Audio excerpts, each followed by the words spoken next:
abantu bayahlukunyezwa in the name of healing in South Africa. Khona izangoma ezizoshaya, khona abanye baziyo ukuthi ayi lona uyahlukumeza, but where do they report? And I had scars. I was bleeding kakhulu.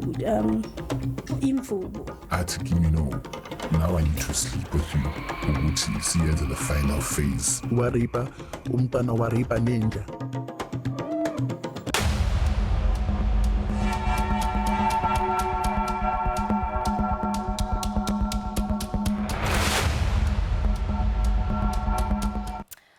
Inkqubo ye-Cutting Edge isiphathela oluphando ngokuhloka namhlanje nanjengokumbhexeshi wale nkqubo Ondela Mbane eza kusinabisela banzi.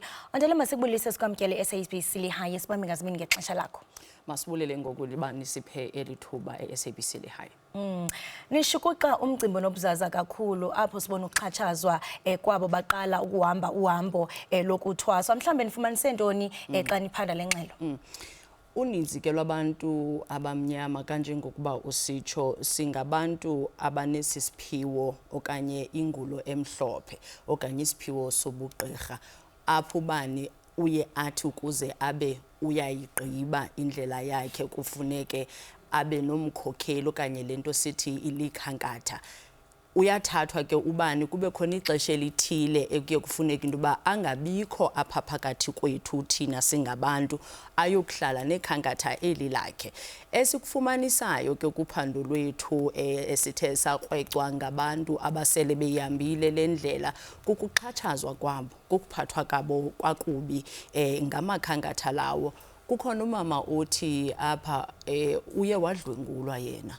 Kanti sikwafumanisa notata uthi usingecebetshu kwi-relationship ebeyinyanzelwa nomfundisi othile, not just any relationship but a sexual relationship nomfundisi othile. Baphathwa kakubi, abanye bayabethwa kanje ngokubona ke pha emfanekisweni, bayabethwa banemivumba emzimbeni kuba ikhankatha lithi ndithunyiwe into kufuneka ndiyenzile le, into kunyanzelekile uyenzile le khona ukuze ube uyayigqiba lendlela ukuyo uyingenileyo. Bayabanyanzela ngokukuva kwethu, ngokuxelelwa kwethu ngamaxhoba, bayanyanzela ukuba mabenze ezi zinto zilolu hlobo egameni lokuba siyanithwasisa. Inzima kakhulu kwaye ndiyafuna uqonda bwana mhlawumbe ingaba kuba umuntu xa ekulandawo ngamanye amaxesha akanikezwa thuba into kubana benomnxeba ukuze akwazi ubana mhlawumbe anikezelwe ezingxelo ezinje kusapho. Mhlawumbe kukhona apha bakwaziyo umqonqoza khona bathethe ngale mpathombi, akhona amasebe mhlawumbe within i-traditional spaces abakwaziyo into kubana bancedakale baye kubo ngqo.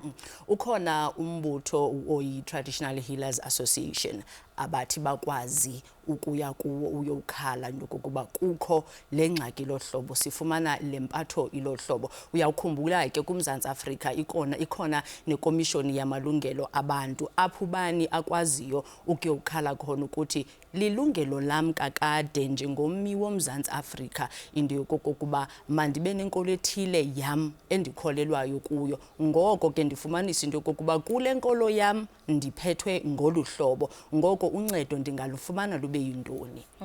Ngabantu ke esithe sahlala sathetha nabo nathi siyi-Cutting Edge koluphando lwethu.